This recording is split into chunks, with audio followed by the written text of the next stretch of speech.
अस्सलाम वालेकुम guys and welcome back to my YouTube channel. मेरा नाम ज़िशान है और आज की वीडियो में मैं सियाना यूनिवर्सिटी के एडमिशन का प्रोसेस को डिस्कस करने जा रहा हूँ। तो इस वीडियो के अंदर मैं आपको बताऊंगा कि आपने किस तरीके से स्टेप बाय स्टेप अपनी सियाना यूनिवर्सिटी की एडमिशन एप्लीकेशन को सबमिट करना है। तो चलिए गाइस इस वीडियो को शुरू करते हैं।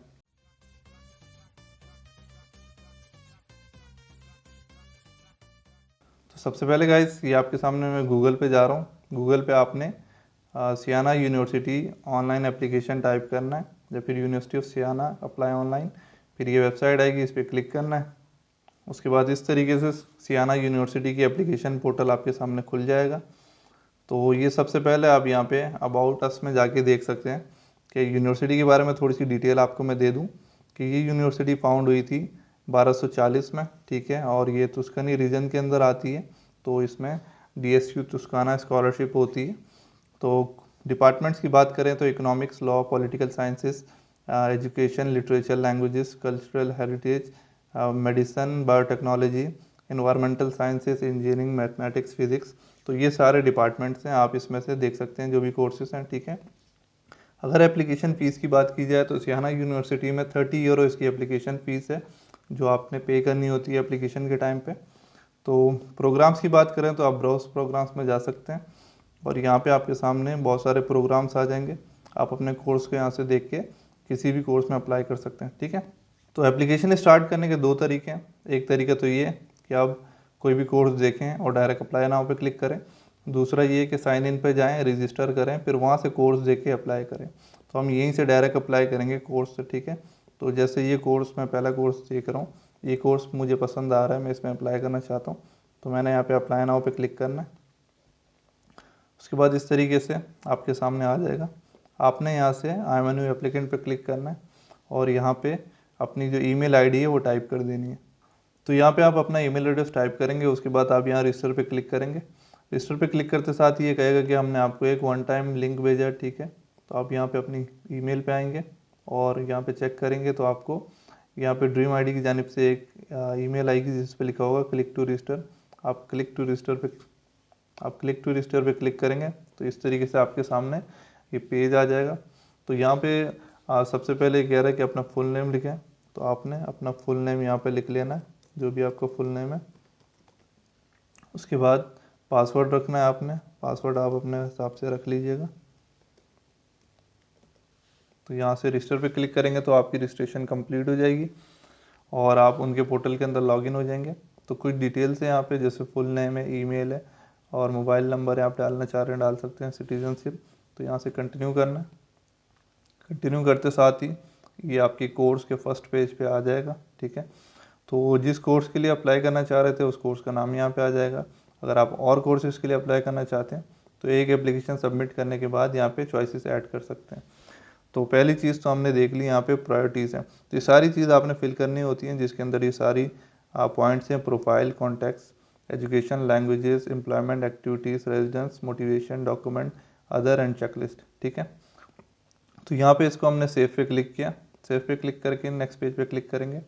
नेक्स्ट पेज पे क्लिक करते साथ ही ये आपकी प्रोफाइल की डिटेल्स मांगेगा, तो आपका नेम वगैरह है, जो सारी चीज़ें, ठीक है। गिवन नेम लिखा हुआ है और फैमिली नेम भी लिखा हुआ है।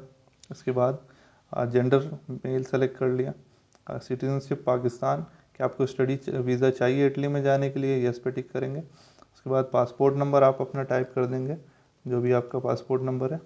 उसके बाद कब इशू हुआ था, इशू की डेट टाइप कर देंगे, जैसे कि मैंने टाइप कर दी। उसके बाद इसकी एक्सपायरी डेट टाइप करेंगे, एक्सपायरी डेट भी टाइप कर दी। फिर इसके बाद अपनी डेट ऑफ बर्थ टाइप करेंगे आप। उसके बाद प्लेस ऑफ बर्थ, कहाँ पे पैदा हुए थे उस सिटी का नाम लिखेंगे। तो ये सारी चीज़ें लिखने के बाद नीचे करना है। यहाँ पे आपको ये कहेगा कि आप एक अपनी फ़ोटो अपलोड करें। तो यहाँ पे आपने क्लिक करना है। क्लिक करते साथ ही आपने यहाँ पे अपनी जो फ़ोटो है वो अपलोड करनी है, ठीक है। मैं रेंडमली यहाँ पे डॉक्यूमेंट्स अपलोड कर रहा हूँ क्योंकि मैंने एप्लीकेशन सबमिट नहीं करनी। तो ये सारी चीज़ें हो जाएं तो आपने सेव पे क्लिक करना है, सेव करके नेक्स्ट पेज पे, ठीक है। विदाउट सेव आप नेक्स्ट पेज पे जाएंगे तो हो सकता है डिटेल्स आपकी उड़ जाए। तो एक दफ़ा सेव पे क्लिक करके नेक्स्ट पेज पे जाना, ठीक है। उसके बाद कॉन्टैक्ट डिटेल्स डालनी है, आपकी ईमेल डली हुई है, एड्रेस आपने डाल दिया, जैसे house number 1 dash dash dash city नाम लिख दिया। उसके बाद एड्रेस के बाद सिटी लिख दिया, जैसे कराची सिटी है, सिंध प्रोविंस है, और उसके बाद पोस्टल कोड अपने एरिया का आपने डाल दिया। कंट्री का नाम लिखेंगे जैसे पाकिस्तान, और मोबाइल नंबर आप अपना लिखेंगे यहाँ पे, जो भी आपका मोबाइल नंबर है, ठीक है, जैसे मैं रेंडमली डाल रहा हूँ। स्काइप आईडी आपने यहाँ पे अपनी टाइप करनी है, जो भी आपकी स्काइप आईडी है। तो उसके बाद इमरजेंसी कॉन्टैक्ट के अंदर आप अपने फादर का नेम और उसका टेलीफोन नंबर या भाई का नेम, जिसका भी आप डालना चाहते हैं आप यहाँ पे उनका कॉन्टैक्ट डाल सकते हैं, ठीक है। फिर उसको सेव करके दोबारा से उसी तरह नेक्स्ट पे क्लिक करेंगे। उसके बाद आपने यहाँ पे अपने एजुकेशन की डिटेल्स डालनी है। जो लोग मास्टर्स के लिए अप्लाई कर रहे हैं उन्होंने यहाँ पे अपने बैचलर्स की डिटेल डालनी है। उसके बाद नीचे इंसर्ट ब्लॉक करके अपने हाई स्कूल की डिटेल डालनी है, मतलब एफएससी इंटरमीडिएट की। फिर उसी तरीके से एक और ब्लॉक ऐड करके अपने मैट्रिक की डिटेल डालनी। तो इसको फिल करते हैं। पहले लेवल ऑफ एजुकेशन में आपकी प्रीवियस डिग्री थी बैचलर डिग्री, और किस यूनिवर्सिटी से की थी उस यूनिवर्सिटी का नाम लिखेंगे, ठीक है। फिर उसके बाद प्रोग्राम नेम क्या था, जैसे बीएस बिजनेस एडमिनिस्ट्रेशन था। उसके बाद डिसिप्लिन कौन सा था, जैसे मार्केटिंग था या जो भी था, और कौन सी डिग्री आपको कौन सी क्वालिफिकेशन है डिग्री आपकी, तो डिग्री का नाम दोबारा यहाँ पे लिख दिया। डिप्लोमा नेम, तो इस चीज़ का ख्याल रखना है जिस पे स्टार है वो फिल करना लाजमी है, जिस पे स्टार नहीं है जैसे ये दूसरी चीज़ है तो इनको फिल करना ज़रूरी नहीं है, लेकिन आप अपनी डिग्री के हिसाब से इस सब को आपने फिल करना है, ठीक है। State of study in progress, अगर लास्ट सेमेस्टर रहता है तो इन प्रोग्रेस करेंगे, अगर कंप्लीट हो गई तो फिनिश करेंगे, ठीक है। कभी स्टार्ट हुई थी आपने ईयर लिखना है, 2017 18 जब भी स्टार्ट हुई थी, ठीक है। उसके बाद कब ग्रेजुएट हुए, अगर ग्रेजुएट हो चुके हैं तो वो टाइम पीरियड लिखना है कब ग्रेजुएट हुए। उसके अलावा सस्पेंशन को छोड़ देना है। नॉमिनल लेंथ कितने साल की डिग्री थी, 4 साल की डिग्री थी, यहाँ पे आप 4 साल सेलेक्ट करके इसको यहाँ पे लिख देंगे। उसके बाद कंट्री आपने पाकिस्तान का लिख देना है, जिस भी कंट्री से उसका मेंशन करेंगे। सिटी जैसे मेंशन कर दिया कराची से हूँ, और लैंग्वेज कौन सी थी उसमें इंग्लिश मेंशन कर दिया, ठीक है। तो यार ये सारी चीज़ें आपने फिल करनी है अपने डॉक्यूमेंट्स के हिसाब से। मैं कुछ चीज़ें एम्प्टी छोड़ रहा हूँ क्योंकि मुझे जल्दी जल्दी वीडियो बनानी है। तो इसी तरह इंटरमीडिएट का ब्लॉग ऐड करके एफएससी के डॉक्यूमेंट डालेंगे, फिर एक और ब्लॉग ऐड करके मैट्रिक का डालेंगे, ठीक है। तो टाइप ऑफ बैचलर यूनिवर्सिटी अगर प्राइवेट थी तो प्राइवेट टिक करेंगे, अगर गवर्नमेंट थी तो गवर्नमेंट पे टिक करेंगे। तो कितने साल की स्कूलिंग है, अगर बैचलर्स की है तो यहाँ पे 16 साल की स्कूलिंग लिखेंगे, जिसकी 15 साल की है वो 15 साल लिखेगा, जिसकी 17 की है वो 17 लिखेगा। तो उसके बाद लैंग्वेजेस की बात कर रहे हैं, ठीक है। लैंग्वेजेस पे आएंगे आप। लैंग्वेजेस पे आने के बाद आपने आपकी मदर टंग कौन सी है वो मेंशन करनी है। जैसे हमारी मदर टंग उर्दू है तो मैं उर्दू लिखूँगा। और इंग्लिश प्रोफिशिएंसी की बात हो रही है, अगर आपने आइल्स किया हुआ है तो आइल्स के सर्टिफिकेट पे 7 बैंड है तो C1, 6 बैंड है तो B2, इस हिसाब से आपने फिल करना है। तो अगर आपके पास लैंग्वेज प्रोफिशिएंसी सर्टिफिकेट है जो यूनिवर्सिटी या कॉलेज ने दिया है तो आप B2 पे टिक कर सकते हैं, नहीं तो आर्ट सर्टिफिकेट है तो यहाँ से उसके हिसाब से आपने टिक करना है, ठीक है। ये सारी चीज़ें करके इटालियन प्रोफिशिएंसी की बात कर रहे हैं तो इसको तो आपने एम्प्टी छोड़ देना। बाकी जिसने आइल्स दिया हुआ है वो यहाँ पे मेंशन कर सकता है कौन सा टेस्ट है, डेट कब थी, ये सारी चीज़ें डिटेल्स, ठीक है। उसके बाद यहाँ पे year of English studies experience, कितने साल की तालीम है, 16 साल की आपने तालीम की है इंग्लिश मीडियम स्कूल में, तो आप यहाँ पे ईयर मेंशन करेंगे 16 साल है जो भी है, ठीक है। फिर सेव करके नेक्स्ट पेज। तो उसके बाद एम्प्लॉयमेंट की बात हो रही है, कहीं पे आपने जॉब की थी तो उसकी डिटेल लिखेंगे, एम्प्लॉयर कंपनी का नाम, किस तरीके का बिजनेस था, स्कूल था, हॉस्पिटल था, कंस्ट्रक्शन कंपनी थी, मेंशन किया। आपका डेजिग्नेशन किया था, मैनेजर थे, असिस्टेंट थे, जो भी थे लिख दिया। कब से कब तक की थी मेंशन करके इसको सेव करके नेक्स्ट, ठीक है। एक्टिविटीज़ में आपने मेंशन करना है कि आपने कौन कौन सी एक्टिविटीज़ ऐसी हैं जो आप यहाँ पे लिख सकते हैं। जैसे आपने स्पोर्ट्स वगैरह में हिस्सा लेते थे, उसके सर्टिफिकेट हो आपके पास तो वो मेंशन कर सकते हैं। उसके अलावा अगर कोई ऑनलाइन कोई सर्टिफिकेशन की है तो उसका भी लिख सकते हैं। उसके अलावा अगर कहीं बाहर किसी एक्सचेंज सेमेस्टर में गए थे तो उसका भी मेंशन कर सकते हैं। उसके बाद नेक्स्ट बात करें रेजिडेंसेस की, तो रेजिडेंसेस में आप किसी और कंट्री कहाँ कहाँ जा चुके हो, किसी प्रोजेक्ट के हवाले से या घूमने के हवाले से या फिर कोई एक्सचेंज सेमेस्टर के हवाले से गए हुए हो, तो किसी और कंट्री में कब कहाँ रेजिडेंस की थी उसका भी यहाँ पे आप मेंशन कर सकते हो, ठीक है। जैसे कंट्री है यहाँ पे क्या पर्पस था स्टे का, कब से कब तक स्टे किया, तो तो ये यहाँ सारा डिटेल डाल सकते हो, ठीक है। नेक्स्ट पे आपकी मोटिवेशन की बात हो रही है। तो इस कोर्स के हवाले से आपकी क्या मोटिवेशन है, आप इस कोर्स में क्यों पढ़ना चाह रहे हो, इस पर्टिकुलर यूनिवर्सिटी में क्यों पढ़ रहे हो, इस कंट्री में क्यों जाना चाह रहे हो, और स्टडीज़ कंप्लीट करने के बाद आपको इस कोर्स से क्या हासिल होगा, आपके फ्यूचर गोल क्या है, आप अपने फ्यूचर में क्या हासिल करना चाह रहे हो। तो इस हवाले से आपने अपनी मोटिवेशन लिखनी होती है, जो कि आपने 1000 से लेकर 4000 वर्ड के दरमियान लिखनी है, कम से कम 1000 और ज़्यादा से ज़्यादा 4000, ठीक है। तो आप इस हवाले से अपनी मोटिवेशन जो भी है आपकी वो मेंशन कर देंगे, ठीक है। डॉक्यूमेंट सेक्शन है, इसमें डॉक्यूमेंट्स अपलोड होते हैं।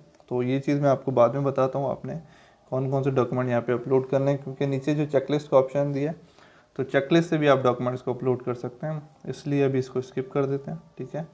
तो नेक्स्ट पेज पे आते हैं अदर्स में। अदर्स में अगर किसी कोर्स के हवाले से कोई स्पेसिफिक रिक्वायरमेंट है, कोई पोर्टफोलियो या वीडियो अपलोड करने का है, तो आप अपनी वीडियो का लिंक भी डाल सकते हैं, वरना अगर किसी कोर्स की रिक्वायरमेंट नहीं है तो इसको खाली छोड़ देना, ठीक है। मेडिकल इन्फो में अगर कोई इंपॉर्टेंट चीज़ है जो आपकी मेडिकल सिचुएशन के हवाले से आप अगर बताना चाहते हैं तो आप इसमें लिख सकते हैं, वरना आपने इसमें नथिंग या नो लिख देना है, ठीक है। एडिशनल रिक्वेस्ट कोई आप देना चाहते हैं तो लिख दिया, वरना नो। और इन्फॉर्मेशन सोर्स कहाँ से पता चला, कोई भी रीज़न लिख दिया, यूनिवर्सिटी, वेबसाइट, फ्रेंड वगैरह जो भी है, ठीक है। और उसके अलावा स्पेशल नीड कोई है तो आप लिख सकते हैं, वरना नन। और उसके अलावा डिसएडवांटेज कोई है तो है, वरना नन, ठीक है। तो इसके बाद नेक्स्ट पेज पे आते हैं। नेक्स्ट पेज आपका सबसे इम्पोर्टेंट है, ये है आपकी चेकलिस्ट, ठीक है। इसमें आपने जो जो डॉक्यूमेंट्स रिक्वायर्ड है ना वो अपलोड करना है, ठीक है। तो इसकी बात कर लेते हैं। सबसे पहले proof of English language proficiency, ठीक है। इसको ओपन किया और यहाँ पे अपने डॉक्यूमेंट्स अपलोड करने होते हैं, सही है। तो जिनके पास आइल्ट्स है वो यहाँ पे आइल्ट्स अपलोड कर सकता है, जिनके पास आइल्ट्स नहीं है तो वो अपनी यूनिवर्सिटी या कॉलेज से इंग्लिश प्रोफिशिएंसी सर्टिफिकेट बनवाएगा और यहाँ पे अपलोड करेगा। मैं रेंडमली यहाँ पे पिक्चर अपलोड कर रहा हूँ क्योंकि मुझे कोई ना कोई डॉक्यूमेंट अपलोड करना है। तो ये डॉक्यूमेंट यहाँ पे अपलोड करेंगे। अपलोड करने के बाद आप यहाँ पे लिख देंगे, टिक करना है कि मैंने I have attach sufficient proof of my English level, ठीक है। इस पर जैसे ही आप टिक करेंगे यहाँ पे लिखा आ रहा है स्टेटस चेंज वॉज सेव, ठीक है। स्टेटस चेंज हो गया, आपने क्रॉस किया, यहाँ पे टिक आ गया, मतलब अपलोड हो गया, ठीक है। और लिखा हुआ है रिजॉल्व, ठीक है। इसके बाद transcript of exams with grade, तो इसके अंदर ट्रांसक्रिप्ट अपलोड करनी है। इसी तरीके से डॉक्यूमेंट पे क्लिक करके मैं ट्रांसक्रिप्ट को यहाँ से अपलोड करूँगा। और यहाँ पे दो ऑप्शन है, अगर किसी का लास्ट सेमेस्टर या 2 सेमेस्टर रहते हैं तो वो ये लिखेगा कि I have attach partial transcript, और यहाँ पे कमेंट्स के अंदर मेंशन करेगा कि मेरा सेमेस्टर जून, जुलाई, फरवरी जब भी ख़त्म होगा तो मैं अपनी फाइनल ट्रांसक्रिप्ट दे दूँगा, ठीक है। लेकिन जिसकी डिग्री कंप्लीट हो गई है उसने सिंपली अपलोड करनी है ट्रांसक्रिप्ट और यहाँ पे टिक करना है, तो इसका स्टेटस अपडेट होता रहेगा। इसी तरीके से पासपोर्ट का डॉक्यूमेंट यहाँ से अपलोड करना है और यहाँ पे I have attach my passport. अगर किसी के पास पासपोर्ट नहीं है और वो CNIC अपलोड कर रहा है ID कार्ड, तो ID कार्ड अपलोड करके यहाँ पे do not have my passport yet, और ये लिख देगा कि 10 दिन में, 15 दिन में मेरा पासपोर्ट आ जाएगा, मैं अपलोड कर दूँगा। इसी तरीके से अब CV की बात हो रही है, तो यहाँ से अपना CV का डॉक्यूमेंट अपलोड किया और I have uploaded the curriculum vitae, ठीक है। उसके बाद प्रूफ ऑफ पेमेंट की बात हो रही है। प्रूफ ऑफ पेमेंट में आपने यहाँ पे आ रहा है I have not paid yet, ठीक है। तो प्रूफ ऑफ पेमेंट में ये कह रहा है कि you will receive an email with payment instruction with in half an hour. तो जैसे ही आपने इनके पोर्टल में ड्रीम आईडी से लॉगिन करते हैं आप, तो उसके आधे घंटे के अंदर आप देखना आपके ईमेल एड्रेस पे एक मेल आएगा, ठीक है, इनका, जिसमें इन्होंने अपना जो पेमेंट का जो इंस्ट्रक्शन होता है वो यहाँ पे डिफ़ाइन किया होता है। तो मेरे पास अभी वैसे आया नहीं है, मैं थोड़ा वेट कर लेता हूँ, जैसे ही मेरे पास आएगा मैं आपको दिखा दूँगा, ठीक है। तो काफ़ी देर वेट करने के बाद भी मेरे पास वो आया नहीं, तो मैं एक दूसरी आईडी से लॉगिन होके यहाँ से आपको समझा देता हूँ, ठीक है। तो यहाँ पे इस आईडी में देखना है, इस तरीके से ईमेल आता है, university of Siena payment instruction for the जो भी कोर्स है उसका नाम लिखा हुआ है, ठीक है। यहाँ पे लिखा है अपनी एप्लीकेशन फ़ीस पे करने के लिए क्लिक हेयर, यहाँ से लिंक जनरेट होगा पागोपा का, ठीक है। क्लिक करते साथ ही आपके सामने पागोपा का जो पेज है, जो चालान होता है, बेसिकली पेमेंट रिसिप्ट होती है, वो यहाँ पे जनरेट होती है। तो इस तरीके से एक चालान जनरेट होता है पागोपा के ऊपर। उस आईडी से नहीं हो रहा था तो मैंने जिस आईडी से पहले अप्लाई किया था उसका चालान आपको दिखा रहा हूँ। तो ये चालान आपके सामने आएगा, आपने स्टार्ट ऑनलाइन पेमेंट पे क्लिक करना है। तो इसके बाद ये फर्दर आगे मूव करेगा। दो चीज़ें आएंगी सामने, लॉगिन विद SBI ID, दूसरा लॉगिन विथ योर ईमेल। आपने ईमेल पे क्लिक करना है, क्लिक करके अपना ईमेल एड्रेस यहाँ पे टाइप करना है, ठीक है। उसके बाद कंटिन्यू करना है, कंटिन्यू करने के बाद यहाँ पे एग्री करना है, एग्री के बाद कंटिन्यू। फिर यहाँ पे 3 ऑप्शन है, credit card, bank account, other payment. तो आपने यहाँ पे क्रेडिट डेबिट कार्ड पे क्लिक किया, ठीक है। उसके बाद अपना यहाँ पे लास्ट नेम लिखेंगे, ठीक है। उसके बाद कार्ड नंबर लिख दिया रेंडमली, जैसे मैं कुछ भी लिख रहा हूँ। उसके बाद उसका मंथ कब है कार्ड के ऊपर लिखा होगा, मंथ एक्सपायरी, और CVC लिखा होगा, ठीक है। उसके बाद कंटिन्यू पे क्लिक करेंगे तो ये नेक्स्ट पे जाएगा। इस तरीके से आपके सामने रिसीप्ट आ जाएगी। इसमें 30 यूरो यूनिवर्सिटी फ़ी है, 50 यूरो ये ट्रांजैक्शन फ़ी होगी जो इस बैंक के थ्रू ट्रांजैक्शन हो रही है, इंटरनेशनल बैंक के थ्रू। अब जैसे ही कंफर्म पेमेंट करेंगे ये आपके सामने मूव कर रहा होगा। तो ये वैसे डिनाइड पेमेंट आ गया क्योंकि मैंने यहाँ पे रैंडम डिटेल्स डाली थी। आप अपने कार्ड से सही डिटेल डालेंगे तो यहाँ से आपकी पेमेंट प्रोसेस हो जाएगी और आपके पास एक ईमेल आ जाएगा कि आपकी पेमेंट प्रोसेस हो चुकी है। और जैसे यहाँ पे लिखा हुआ है कि after paying within an hour you will receive a confirmation email that enable you to submit the application, ठीक है। तो पेमेंट करने के 1 घंटे, 2 घंटे, 3 घंटे बाद हो सकता है आ जाए आपके पास, कभी डिले भी हो जाती है, 1 दिन भी लग जाता है। तो 1 दिन के अंदर आपको ईमेल आती है, उसमें कंफर्मेशन होती है कि आपकी पेमेंट प्रोसेस हो गई है। और वो आपको कहते हैं कि आप अपना रिसीप्ट डाउनलोड कर दें, ठीक है। वहाँ पे लिंक होता है उसी ईमेल के अंदर, तो वहाँ से आप अपना रिसीप्ट डाउनलोड करेंगे। और उसके बाद आप जब यहाँ पे आएंगे तो यहाँ पे भी आपके पास इसके नीचे एक और ऑप्शन शो हो रहा होगा, इसमें लिखा होगा कि फ़ीस पेड, ठीक है। और फीस पेड के साथ यहाँ पे टिक लगा होगा, तो पेमेंट प्रोसेस हो चुकी होगी। तो ये सारी चीज़ें जब कंप्लीट होंगी तो एक दफ़ा आपने अपनी एप्लीकेशन को रिव्यू कर लेना है। रिव्यू करने के बाद आप सबमिट पे क्लिक करेंगे तो आपकी एप्लीकेशन सबमिट हो जाएगी, ठीक है। अभी मैंने चीज़ें फिल नहीं की थी तो ये एरर आ गया, ठीक है। तो इस तरीके से जब सबमिट हो जाएगी तो एप्लीकेशन आपके सामने आ जाएगी और लिखा होगा एप्लीकेशन सबमिटेड, और आप इसको यहाँ से व्यू कर सकते हैं। तो गाइस ये एक पूरा सियाना यूनिवर्सिटी का एडमिशन एप्लीकेशन का प्रोसेस था। तो ये मैंने आपको पूरा डिफाइन कर दिया कि आपने किस तरीके से अपनी एप्लीकेशन को प्रोसेस करना है। अब 2-3 चीज़ें और क्लियर करना चाहता हूँ कि यहाँ पे जिस जिस यूनिवर्सिटी की ड्रीम आईडी होती है, जैसे ये वाला पोर्टल होता है ड्रीम आईडी वाला, जैसे सियाना यूनिवर्सिटी है, यूनिवर्सिटी ऑफ वेनिस है और यूनिवर्सिटी ऑफ फ्लोरेंस है। तो इस तरीके से जिन यूनिवर्सिटीज़ का ये ड्रीम आईडी वाला पोर्टल है तो उन सबका ऑलमोस्ट सेम प्रोसेस होता है। आप इस वीडियो को देखेंगे तो आपको आइडिया हो जाएगा कि उन यूनिवर्सिटी में भी कैसे एडमिशन अप्लाई करना है। तो थोड़ी बहुत रिक्वायरमेंट्स चेंज हो सकती हैं लेकिन प्रोसेस सेम ही होता है। तो गाइस उम्मीद करता हूँ कि इस वीडियो से आपको काफ़ी इन्फॉर्मेशन मिली होगी और आपका एक एडमिशन प्रोसेस का जो क्यूरी थी वो सॉल्व हो चुकी होगी। तो आज की वीडियो में इतना ही गाइस, फिर मिलते हैं किसी और वीडियो में मज़ीद इन्फॉर्मेशन के साथ। तब तक के लिए अल्लाह हाफिज़।